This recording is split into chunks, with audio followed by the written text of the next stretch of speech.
What's up, everyone? Welcome to the Big Ten Football Talk Podcast. I'm your host, Zach Guggenheim. We're going to recap week 5, some great matchups that happened this past weekend. Make sure to like and subscribe. We're at 284 on YouTube. 16 people, man, and we get to 300.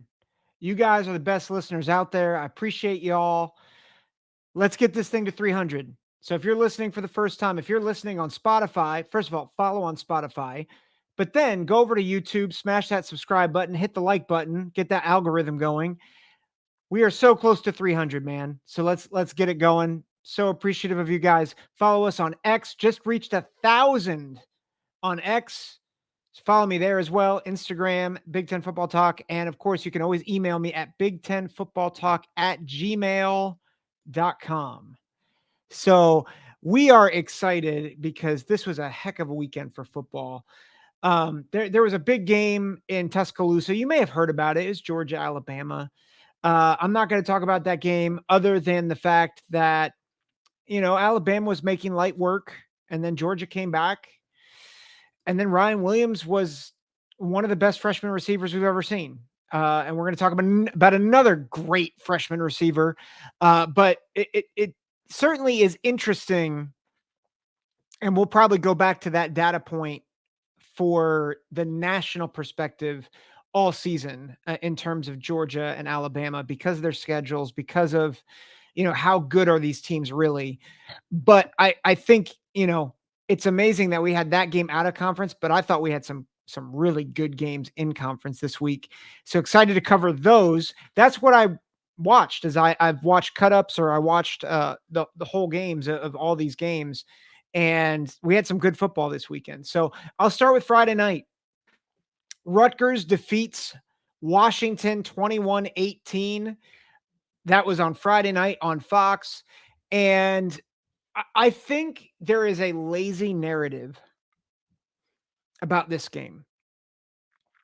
And the lazy narrative is this, is that Washington put up close to double Rutgers yards. And because of that, it's only because of penalties and because of undisciplined play that Washington won. I think that's a lazy narrative. And here's why. Ethan Kaliak-Manis had the better QBR over Will Rogers. Rutgers was playing with a lead and they played conservatively.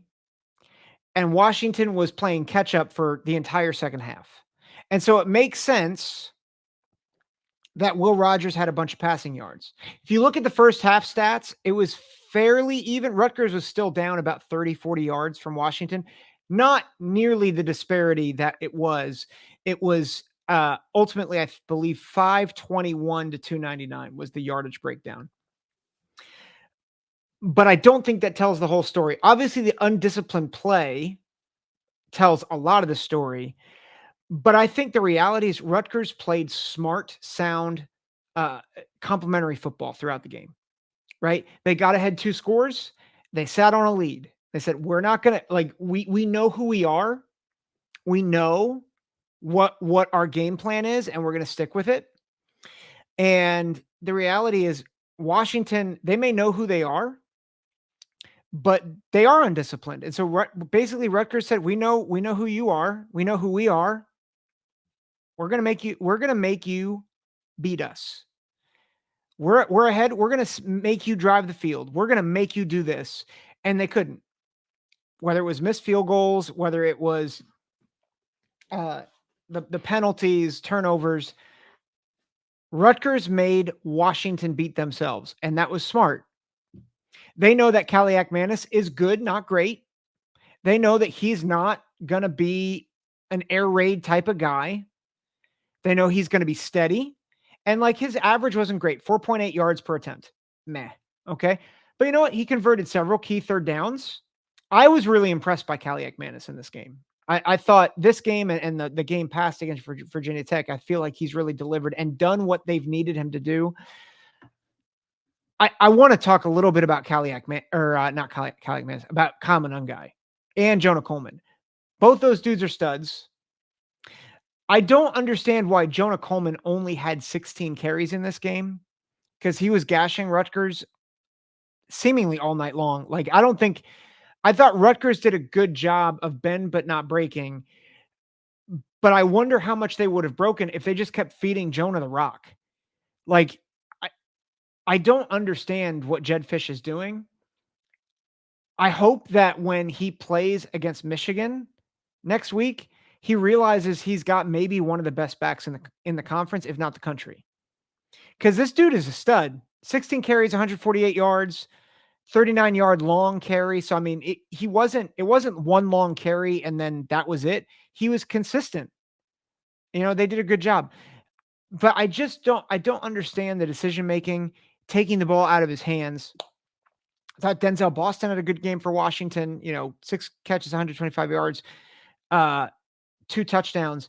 But listen, gang, Kyle Monangai, I know a lot of people will say that because of the flash plays, the sizzle plays, that Jeremiah Smith might be the top offensive player right now. I don't know how you don't look at Kyle Monangai as one of the front runners right now. This guy against a good defense, right? Washington's defense is, I think, a legitimately top third defense in the Big Ten. I think it's really good. 25 carries, 132 yards, a touchdown, consistently got them out of bad situations, right? Second half, they're at the 1-yard line. You're thinking, okay, this is where Washington flips the field and maybe starts to take control of this game, get some momentum. Kyle Monangai gets them out of it with like a 40-yard ridiculous run. Gets them out of it. I thought it was a mistake that they punted on 4th and 1. I thought you have maybe the best back in the conference in Monangai. Why not run it there and go for the first down? But I understand what Shiano's thinking. We have the lead. It's a 2-score lead at that point. Let's force Washington to march down the field. So, like, in terms of a game plan perspective, I understand that. In terms of a personnel roster perspective, I'm like, dude, let Monangai be your workhorse. And he was their workhorse. 25 carries, 132 yards. Great. Just great day. Ian Strong at wide receiver continues to be reliable and efficient. 5 catches for 40 yards, a touchdown. I just thought the receiving game, they didn't do great, especially in the second half. But a lot of it was just they were just trying to manage the lead. They knew they wanted to sit on the lead. They trusted their defense. They trusted that Washington would shoot themselves in the foot, and they did that.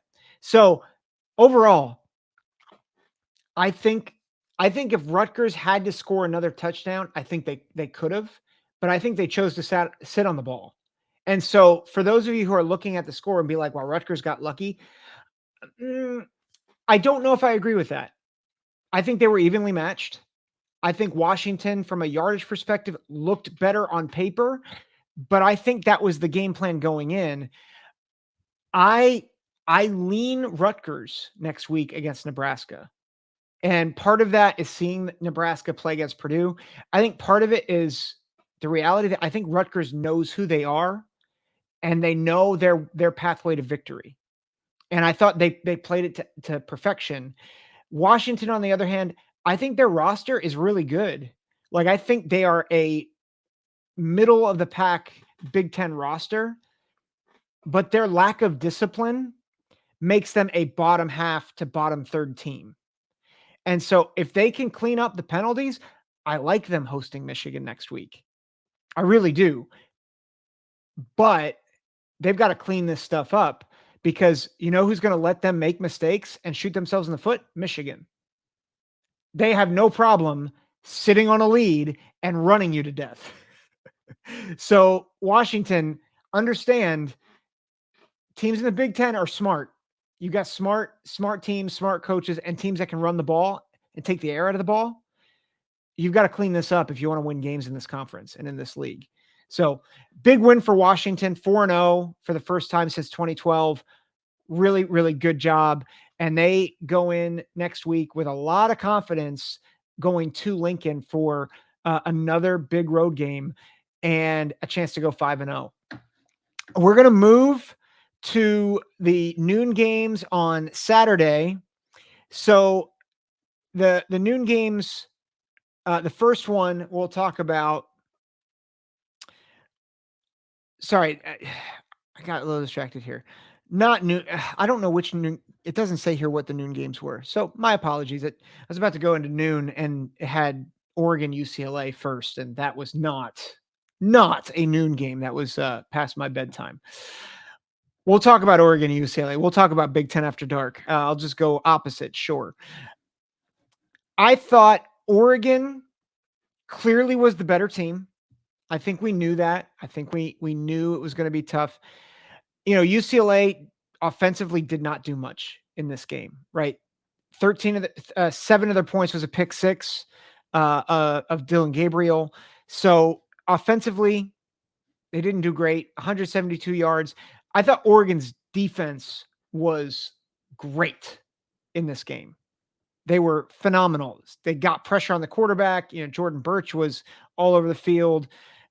Just such a great defensive performance on a team that honestly was overmatched. They overmatched UCLA's defensive line, and I think that is something I wanted to see after performances like Boise State, where it's like, oh man, they're getting run over all the time. They're really struggling against Ashton Gianti. So I wanted to see a dominant defensive performance, and they did 4 sacks on the day. Uyunglele, the brother of the quarterback at Florida State, he had a sack. Jordan Birch had a sack. Jeffrey Bassa had a sack. Just really, really good pressure all night long. And Ethan Garbers, they picked him off twice. They held UCLA rushing to 2 yards a carry. That'll win you a lot of football games. Let me tell you about my concern. Oregon offensively, I thought they started strong, but I thought we saw some of Dylan Gabriel's deficiencies in this game.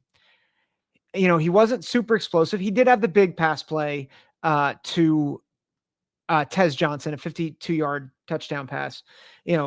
Great job there. But other than that, he didn't really show his explosiveness. I think he's a efficient point guard is what I would call Dylan Gabriel.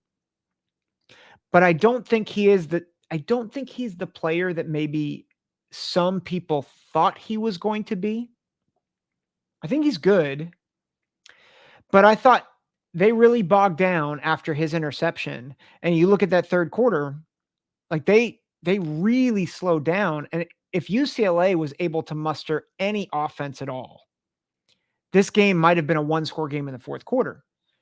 Now, I think you could make a similar argument that Oregon knew they could kind of shut it down and kind of milk things because they knew they had UCLA dead to rights. But the reality is they were still trying to score in the fourth quarter with Dylan Gabriel. They had Dylan Gabriel, they had Tez Johnson in with 9 minutes left. They scored a touchdown to make it look a little better than maybe it was. But I think Oregon, I really want to see Oregon and see how they do against stiffer competition now that it seems like they've kind of gotten back. They play Michigan State next week, which I think will actually be a better test for them than UCLA. I think Michigan State is better along the lines. I think they showed that they showed that Saturday against Ohio State. I think Aiden Childs is going to be a better matchup problem against them. He'll probably throw a couple picks, but I think from a talent perspective, Aiden Childs is better than Garbers. So I'm just not sold on Dylan Gabriel as a stud.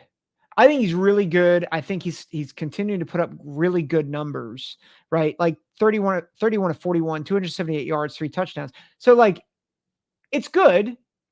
But remember, he had a 53-yard touchdown pass, and it still took him 41 attempts to get to 278. That's a little concerning against the defense that, quite honestly, is not very good. So what does that mean? Do I think that Oregon stinks, that they're good? No, I still think they're a top 3 team in the Big Ten. I still think UCLA is – I think there's some improvement. but I still think they're one of the worst teams in the Big Ten. And I think Oregon struggled a bit in this game offensively. So defensively, they were great. Defensively, they were fantastic. But I think there are questions offensively, and I think we're going to have more questions after next week before their game against Ohio State as they take on the Spartans. So might be an upset alert for them. I'm not saying that they'll get upset, but I think Michigan State is better than people think. Just the more I've watched them, I think a lot of their loss to Boston College, I think a lot of that was on the turnovers. But in terms of actual talent and in terms of potential, they might get up and get somebody. And I would not be shocked if maybe Aiden Childs does some things next week against Oregon. So again, ho hum. Oregon was good, not great. Let's go to Ohio State, Michigan. Ohio State went to East Lansing. They win 38-7 on a pair of Jeremiah Smith touchdowns. Let me just start by saying the obvious. Jeremiah Smith's not human.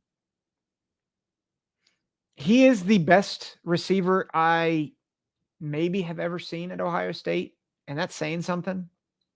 I've watched Ohio State closely more than any other team in the Big Ten. And it feels like hyperbole. I feel stupid for saying it.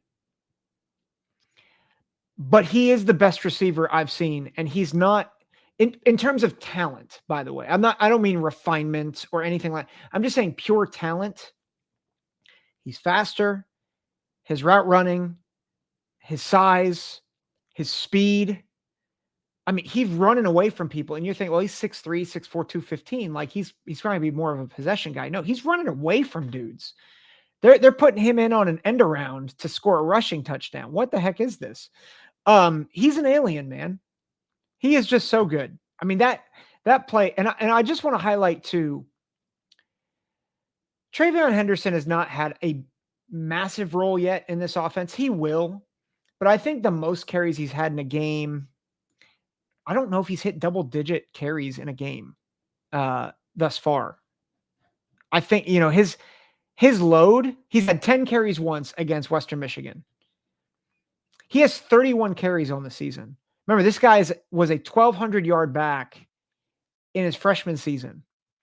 He just hit 3,000 career rushing yards in his career at Ohio State. He has 31 carries in 4 games. He's going to have a big impact. But I want you to go back, if you have a chance, and watch him pass protect. Because Jeremiah Smith doesn't have his second touchdown, and Emeka Egbuka doesn't have his long touchdown catch if TreVeyon Henderson doesn't pass block. That dude has become a complete back. He has been phenomenal. Now, I want to talk about 2 things with this game. One, Michigan State is better than people realize. I think their lines, I think, are just really good, right? Their lines are much better than I expected. And again, if they didn't turn the ball over so much, they'd be 4-1 and not 5-0. And I think we're talking about a much closer game on Saturday. If you and just to highlight guys, I think it was Jordan Turner who was just, he was all over the field. He had a tackle for loss, 9 tackles overall. There's another guy, and I need to look him up here. But one of the defensive tackles was just really fantastic. And I'm not sure who it was. I feel I should have looked it up beforehand. But in general, their D-line, I thought, played really well. And I thought Ohio State's offensive line, especially their pass blocking, was really good. Like I don't think they were bad by any means, but I thought the line play was good. I thought Michigan State's offensive line played really well. Their backs, particularly in the first half, were really good. Nate Carter had a big run to start the game. So I thought particularly the first half they were pretty good. The second half is a different story. And part of that is that they forced Michigan State to have to throw, so they knew it was coming, and so Ohio State could kind of tee off. So again, I think this is a tale of two halves. I think Michigan State looked really good for stretches of the first half. I think in the second half, Ohio State shut it down. Here's where my concern lies then for Ohio State. They want to be an elite team. They want to beat the Alabamas, the Georgias. They want to win the Big Ten. They want to beat Michigan. That D line's got to get better. That D line is average, and it shouldn't be. This is not an elite defensive line like I saw the first 2 weeks. And I don't know if it's competition or because Tyleik Williams isn't in or what, but that first half and the D line and the defense overall was just average. Davison Igbinosun was a non-factor in this game. And I mean, different receivers were getting open on him. I mean, wide open tight ends, receivers. And granted, they have some good players. Nick Marsh, who I think he was limited in this game, but he had a couple of big plays. Their tight ends had some big plays in this game. Jerron Glover had a big day, 4 catches, 53 yards, touchdown. The coverage was not very good. Again, box score watchers, you will look at this and be like, well, Michigan State had less than 250 yards and they only scored 7 points. Don't be fooled. Ohio State was average defensively in this game until the second half. Second half, they were lights out. They were phenomenal, and they put their second and third stringers in the entire fourth quarter, which I thought was great. I think it's good for development, despite the score being only 38-7. But I think you have to understand this game probably should have been like 24-20 at the end of the first half, if not for turnovers.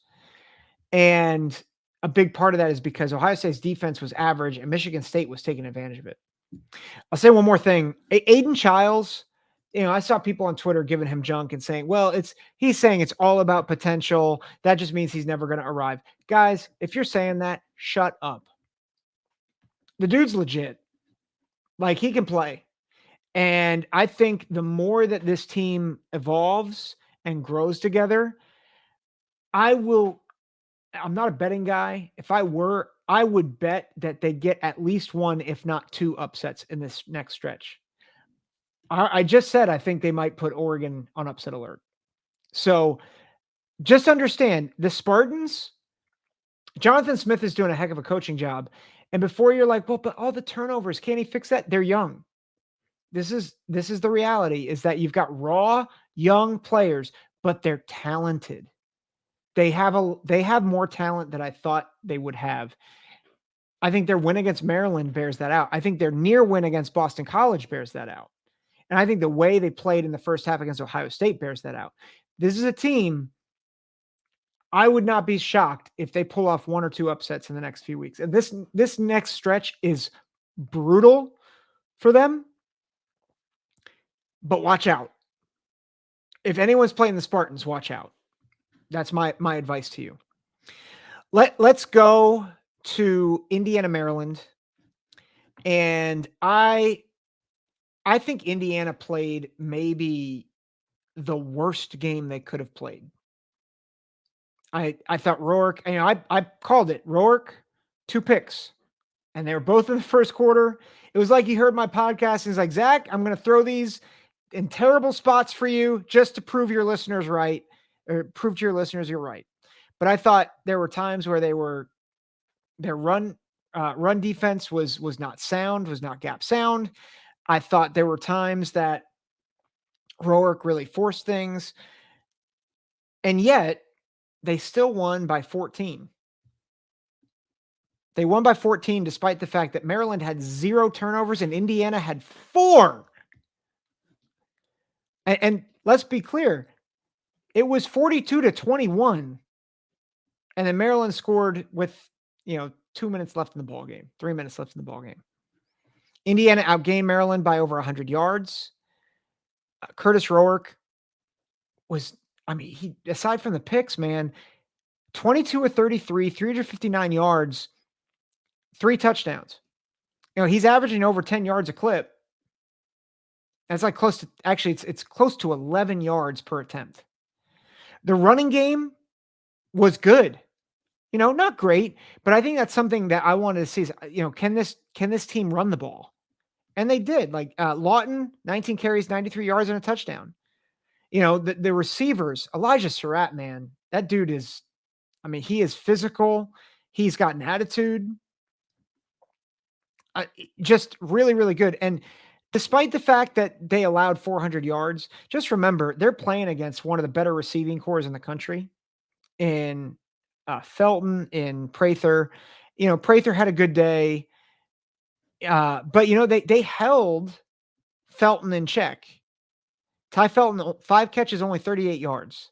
So they took him out of the game for the most part. They allowed Roman Hendy to run, but outside of a 75-yard run, here's I think the key stat. Outside of a 75-yard run, they had only, let me do math here, 37 yards. So 29 carries, 37 yards, and then a 75-yard touchdown run by Hemby. So that was a mistake, right? That was a mistake. But other than that, I thought Indiana acquitted themselves quite well against what can be a good offense. And they committed 4 turnovers and still essentially blew Maryland out. Now, granted, it was close until the fourth quarter, but it wasn't close in the fourth quarter. And I think the reality is Indiana was a much better team than Maryland. I think we're seeing that Indiana is no joke. Indiana's 5-0. I just want to do an exercise with you. This is their schedule. They play at Northwestern. That'll be, at Northwestern might be a little tough, but I think they win that game. They host Nebraska. They host Washington. I think both those games are toss-ups. At Michigan State's a toss-up. Then they host Michigan. I think that's a toss-up. Then they get a bye. And then they go on the road to Ohio State. And they play Purdue at home. Are we looking down the barrel of Indiana being a 10-win team this year? Because I'll be honest, if you put a gun to my head and you said, who's winning Nebraska, who's winning Indiana or Northwestern? I'm saying Indiana for that one easily. Indiana versus Nebraska, I might pick Indiana. Indiana versus Washington, I might pick Indiana. Indiana at Michigan State, probably picking Indiana. Michigan, Indiana, I don't know. I might pick Indiana for that one, depending on how they look. Against Purdue, I'm picking Indiana. Now, I don't know if they have the depth to avoid the letdown or to if they get injuries. But listen, are we looking at a possible playoff team in the Hoosiers? I don't know, with this schedule and with some of the other teams losing in the national scope, I don't know, man. They're playing really well. And I especially offensively. Now, and I know Maryland's defense isn't great. They were, turnover happy and they got a bunch of turnovers. But man, they have just put it on teams. I'm excited to see them play against Northwestern, who I think does have a good defense. But man, this is an explosive team with good receivers, good running backs, and I think a quarterback who, despite his mistakes, again, continues to show that he is one of the best quarterbacks in this league. I think Maryland, if I'm Maryland, I'm obviously concerned because typically in any given year, you look at Indiana as a win. You got to beat Northwestern next week or not in 2 weeks. They get a bye. And then, if you want to hit a bowl game, you've got to get Minnesota and you got to hope that you can beat one of USC, Oregon, Rutgers, Iowa, and Penn State. and get an upset there. Because otherwise, you're talking about maybe you're talking about 5-7, 4-8, and that really dashes the hopes of the type of program that Mike Locksley was trying to build. So they have a rough road ahead, right? It was always going to be backloaded, but I think when we first looked at the season, I think we expected them to beat Michigan State and we expected them to beat Indiana, and they did not. So this is going to be a tough road. I think Northwestern, they better hope they win. At Minnesota, they better hope they win because USC, Oregon, Rutgers, Iowa, Penn State, I don't know if I see a win there. Maybe against Rutgers. I think they can get Rutgers because of the style of play.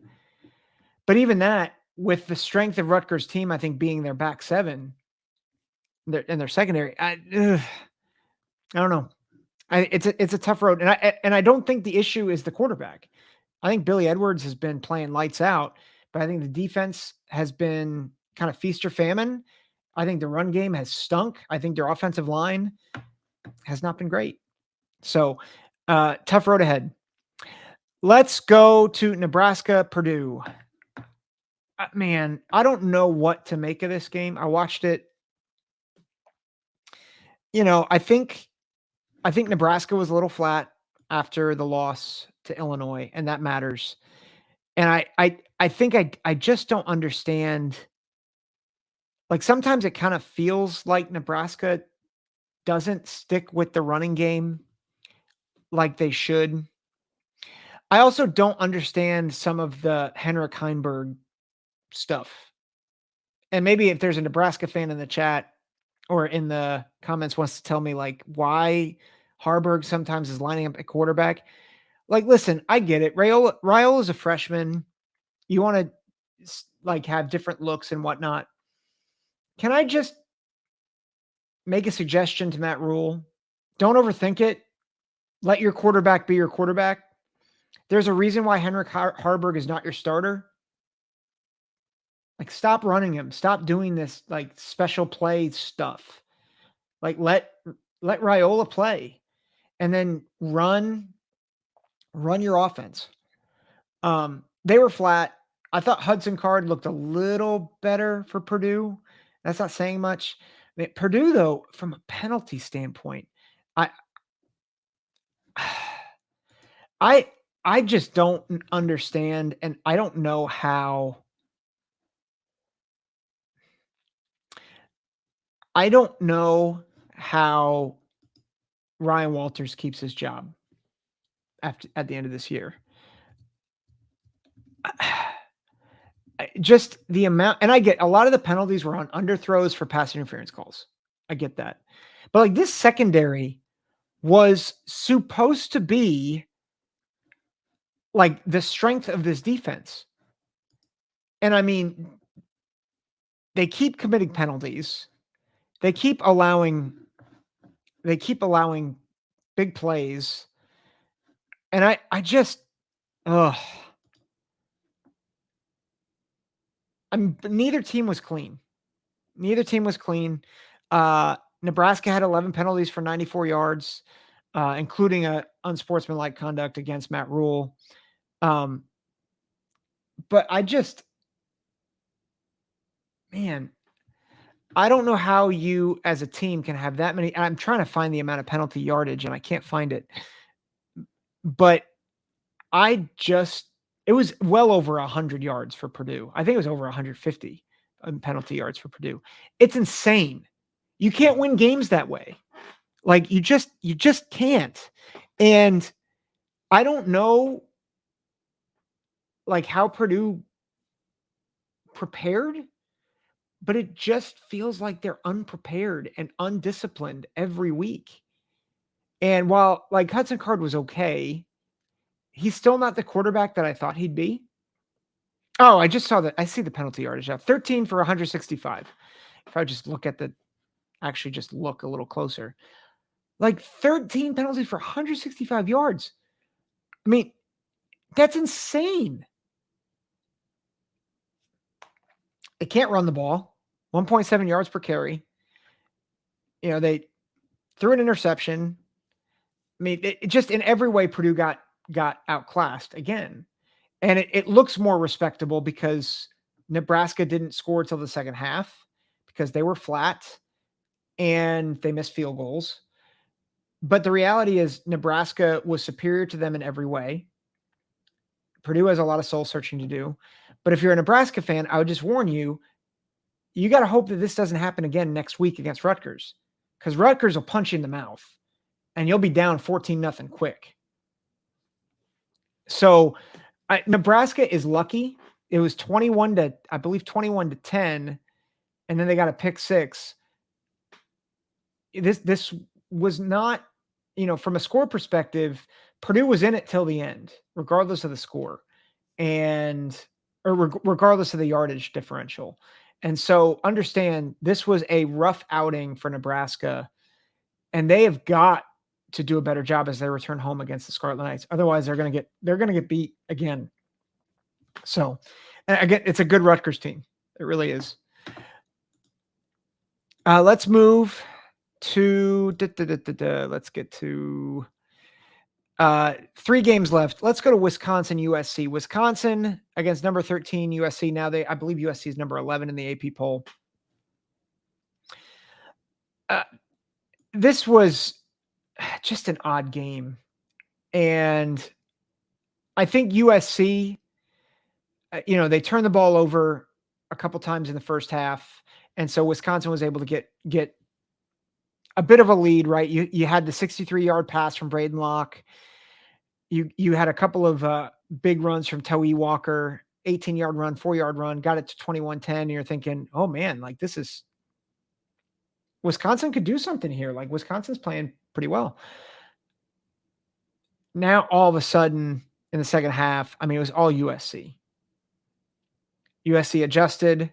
Miller Moss just was phenomenal. 2 touchdowns through the air, 1 on the ground in the second half. And then Wisconsin just had no offense. And again, the offense in the second half in particular just sputtered. And a lot of his Braden Locke's not ready.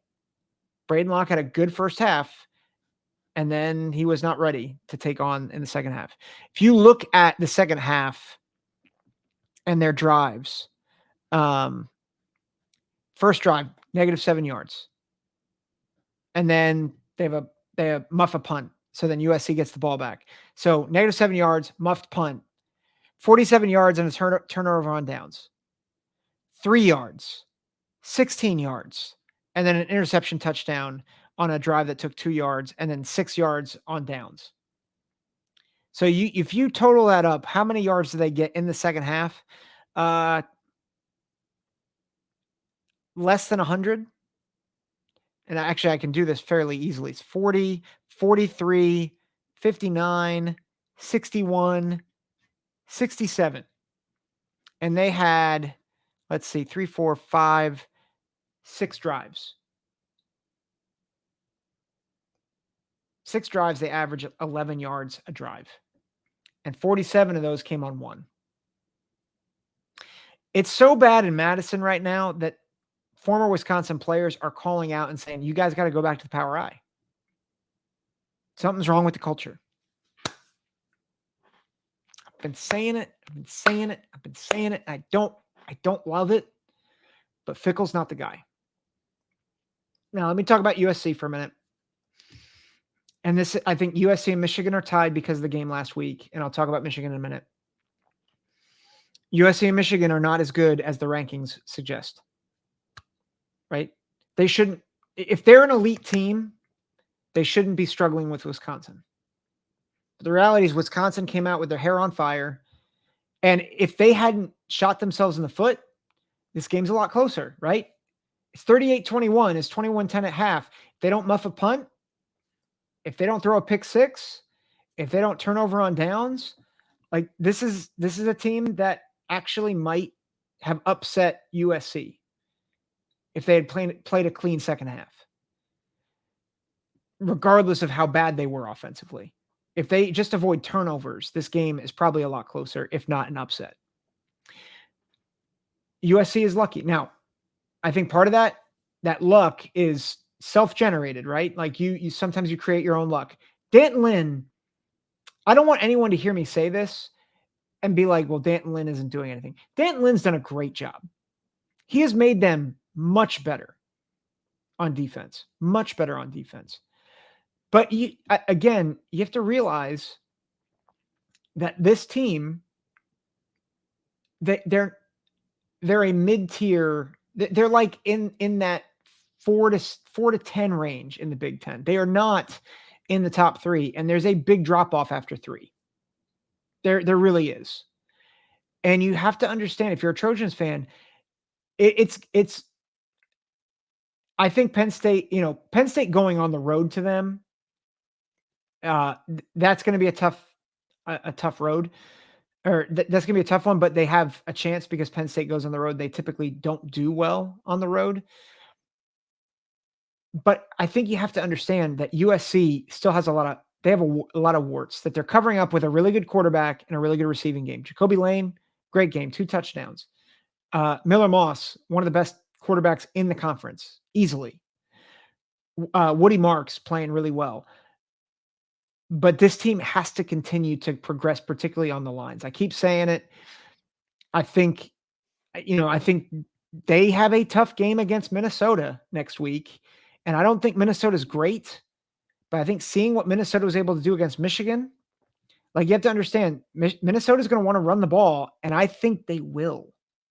I think they'll be able to throw the ball on them. And I think where the downfall will be is that I think USC can throw all over the yard, whereas Michigan can't. So I still like USC to win and beat Minnesota, but just understand, like USC still has some warts on that defensive side of the ball, and I think Wisconsin, they're just not. I don't think you can expect a bowl game. I think Braden Locke is what it is. He's not a Big Ten caliber quarterback. And I don't say that to be mean. I just don't think he's got it. And that's after seeing him for 2 years now. So great guy. Good to have him as a backup. But you don't want him as your starter. So let's move to the little brown jug. Oh boy, we're going to talk about controversy. Before I get to controversy, let me just say this. I don't say a lot of nice things about PJ Fleck. I'll say something nice about him here. They hung in this game. They could have easily packed it in 21 nothing. End of the first half. They go for the field goal, and they're able to get 3 points at the end. I think that this team showed a lot of resolve and showed a lot of desperation. And I thought generally down the stretch, I thought they played really well. Darius Taylor fought hard. They outgained Michigan 296 to 241. A couple of unfortunate errors, right? You had the fumble by Daniel Jackson in the first half that led to really maybe a 10 or 14 point swing the other way. They had the 27-yard Khalil or all the running yards that they allowed to Michigan, I believe. Yeah, like it's just. Sorry, I'm trying to collect my thoughts here.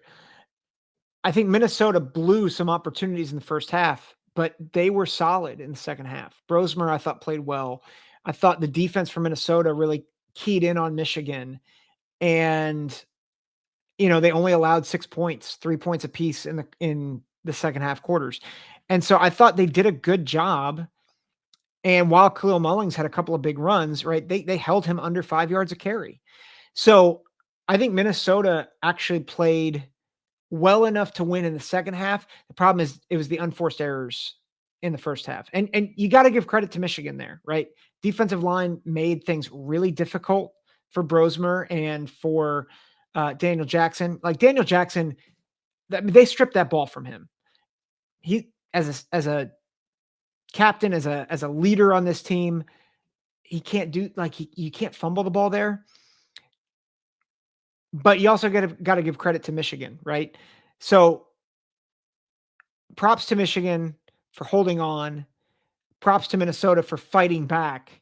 I think that was a good thing for Minnesota. I think Michigan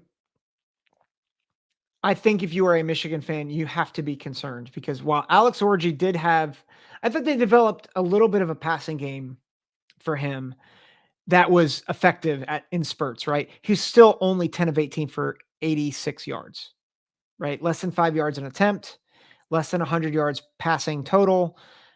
I think the running, like once Minnesota could say, hey, we're just going to pin our ears back and go, they kind of withheld them. And even then, at times they played with a light box, which was a little odd. But here's the thing is that Michigan knows who they are now and they're building on their offense. And so I do think they are a little bit more of a wild card in this league. Remember, they're 2-0 in conference. I think next week against Washington is going to be very fascinating to see. Will Washington just kind of pin their ears back and see if Alex Orji can beat them with his arm? Because they do that. I think Washington can win that game in Seattle. Interesting matchup there. Let me address the controversy. The controversy was this. There was an offsides call on the onside kick where Minnesota recovered with a chance to either tie or take the lead. I forget. I think it was less than 2 minutes left in the game. Yeah, so a minute 30 something left in the game. And the line judge, I believe it was the line judge, called an offsides on, I forget which person it was, but they called an offsides. And you go back and look at it. And I think some people were like, oh, he barely was offsides. Other people were saying he wasn't offsides at all. Some people are saying you don't call offsides in that situation because it's a big play in a game and you can't let that dictate a win.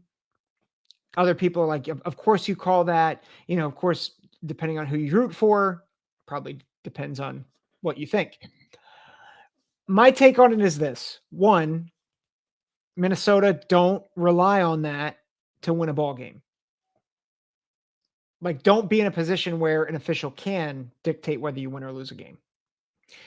I know Minnesota fans don't want to hear that, but the reality is you didn't show up till 2 seconds left in the first half.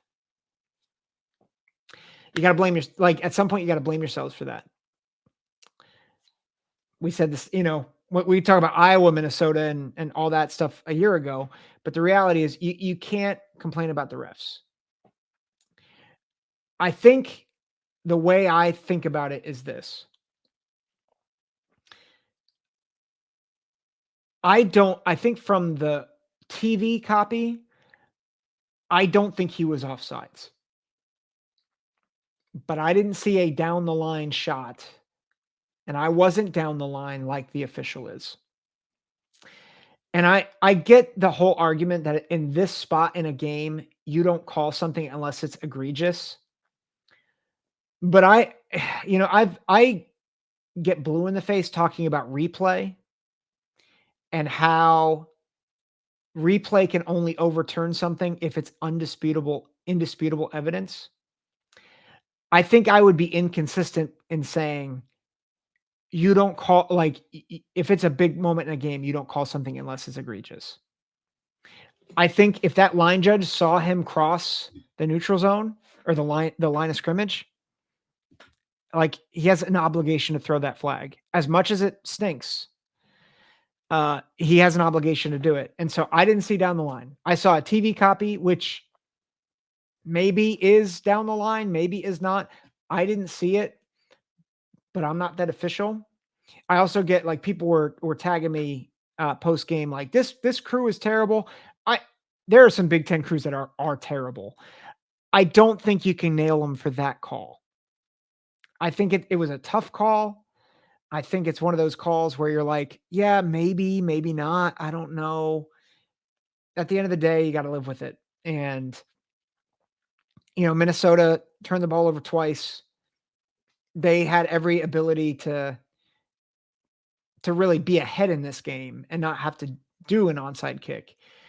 It stinks. I'm gutted for the players. And it was a great execution and all that stuff, except for the offsides. Again, I didn't think it was offsides, but I'm not the line judge. I wasn't just staring down the line. And so I think it was close. It was close.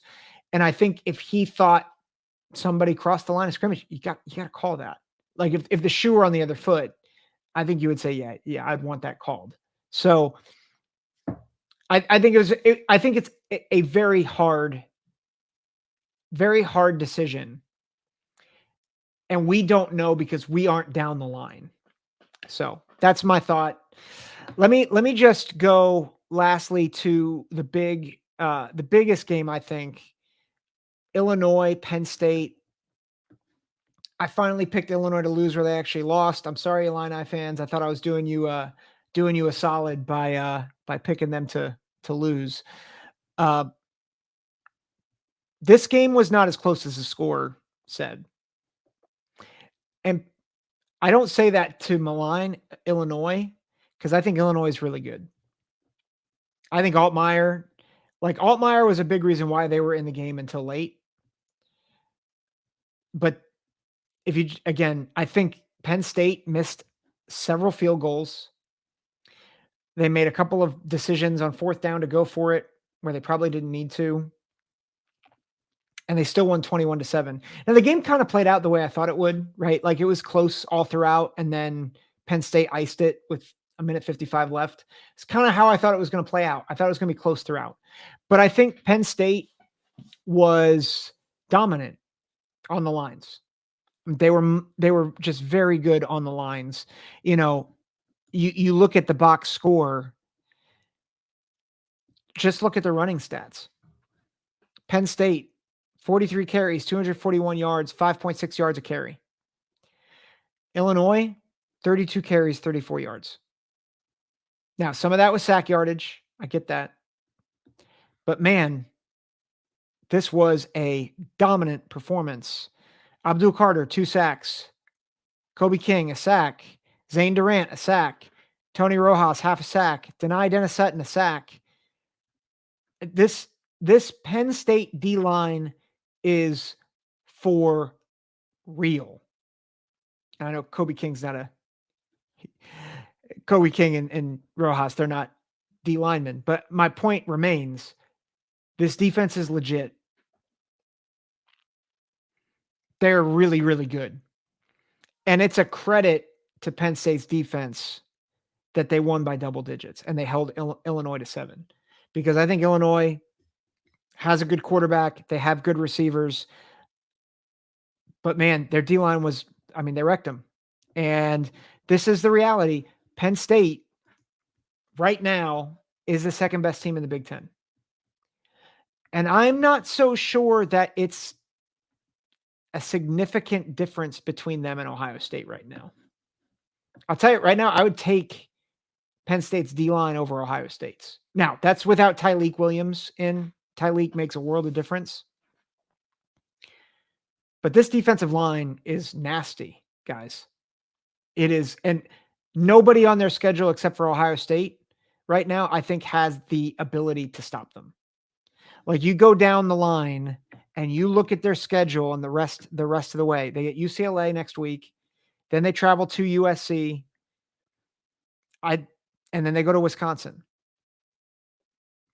I think that D-line is going to wreck all 3 of those teams. Washington, I think, might be a decent challenge.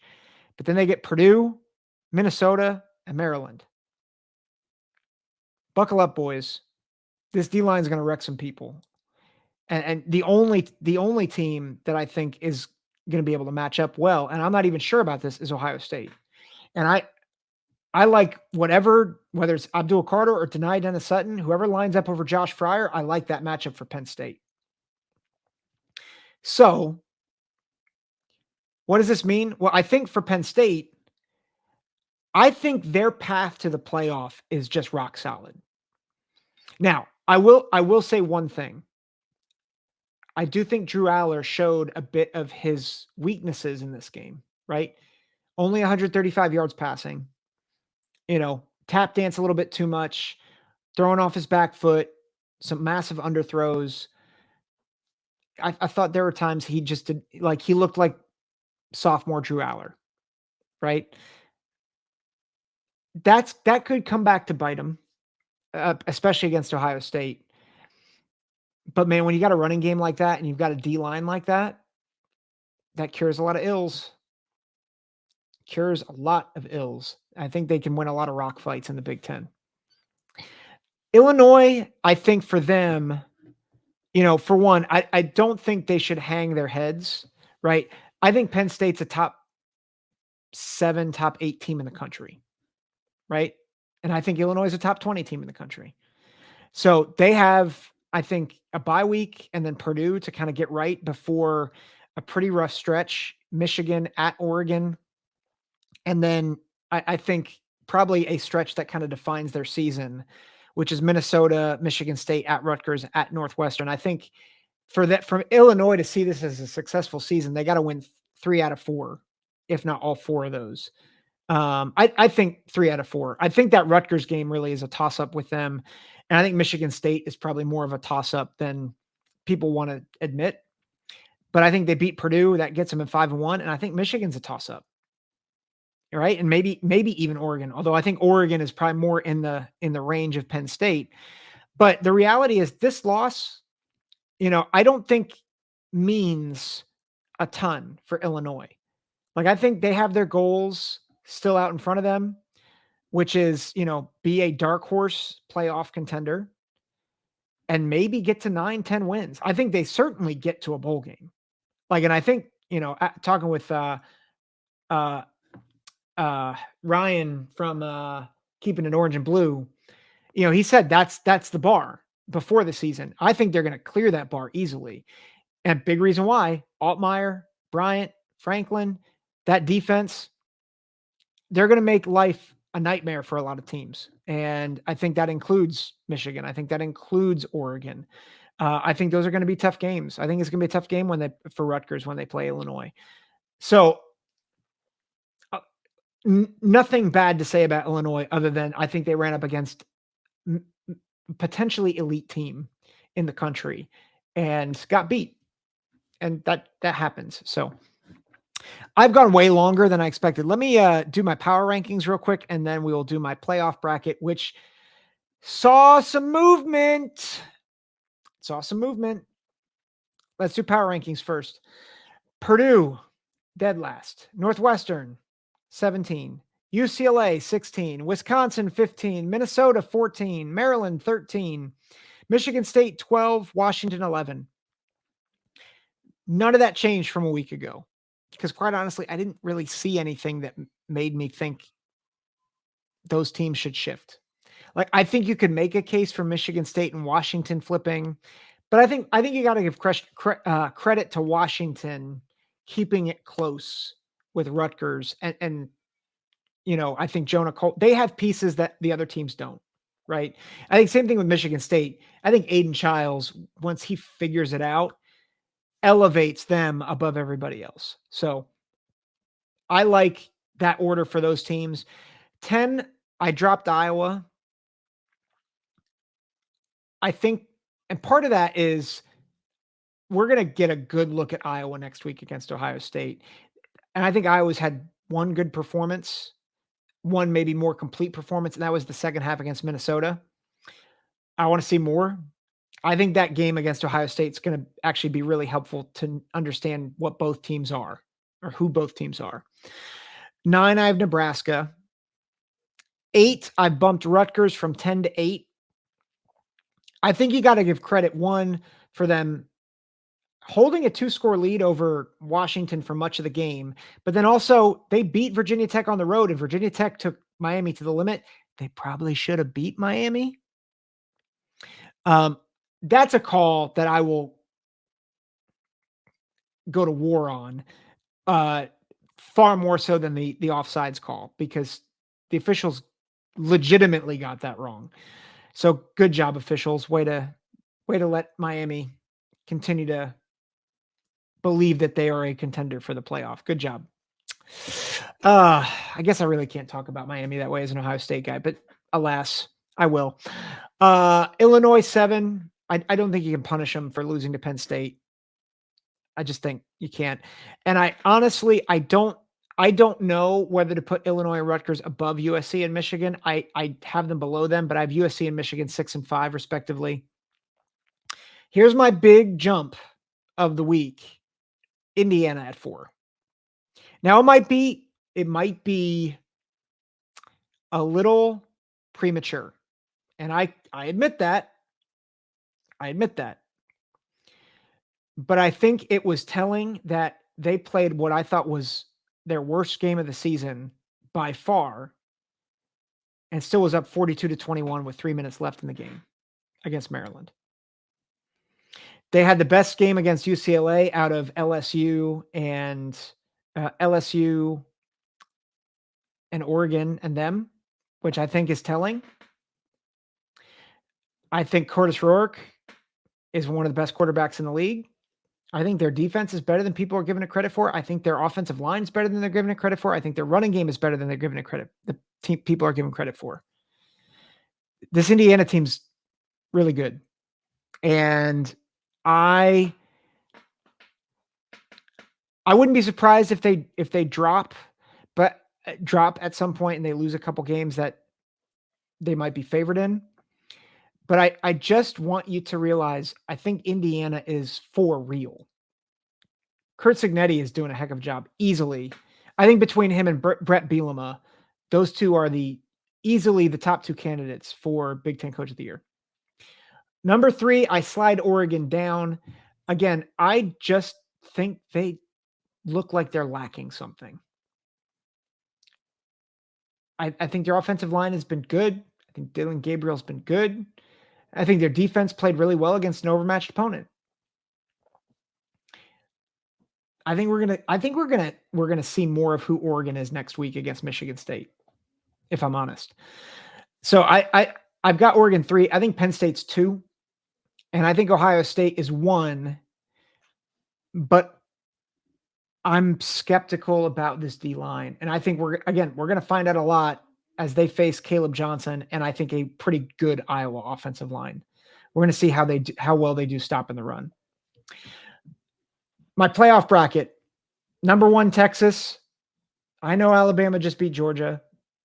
I still think Texas is the better team. Of Ohio State 2, Miami 3. I really wish I could just kind of give a mulligan to the Big 12 because it seems like nobody wants to win that league right now. I'll give it to BYU because they're undefeated and they beat K-State last week. But I don't feel confident at all.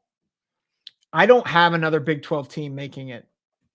Like, I think Iowa State is undefeated. I think they'll lose to somebody. I think they're just going to beat each other up. And I just don't think you're going to have anybody who actually warrants a second bid. So, but right now, BYU is the flavor of the week in the Big 12. Alabama easily the 5 seed right now. I think their win over Georgia, puts them in that seat. I'm at this point, I'm just saying that they're going to lose the SEC championship game. So I think they'll be 5. I think 6 is Tennessee. 7, I have Penn State. 8, I have Oregon. 9, I have Clemson. 10, I have Georgia. Georgia in, even though they lost. I think the fact that Ole Miss just lost to Kentucky, Missouri hasn't looked good, and I just don't think the playoff committee is gonna leave Georgia out, even if they're like 9-3 with their schedule. I think because of their schedule, because of their cachet, I think if you've got a 10-2 Big 12 team up against them or a 10-2 ACC team, I think Georgia's going to get in. So I got Georgia at 10, and my surprise team at 11 right now, the Indiana Hoosiers. I think they end up either 10-2 or 11-1 right now, the way they're playing. And number 12, I still have Boise State, although I will say UNLV continues to look very, very promising. So thanks for listening. I really appreciate you guys. I'm sorry if I was a little slow on this episode. I'm been a long week, good week, but long week and just a little tired, not firing on all cylinders, but grateful for you listening. Again, make sure to like, subscribe. Journey to 300. 16 of you subscribe. Please do that. And also make sure you share, like, really appreciate you all. Stay tuned on Thursday for week 6 picks. Until then, take care and God bless.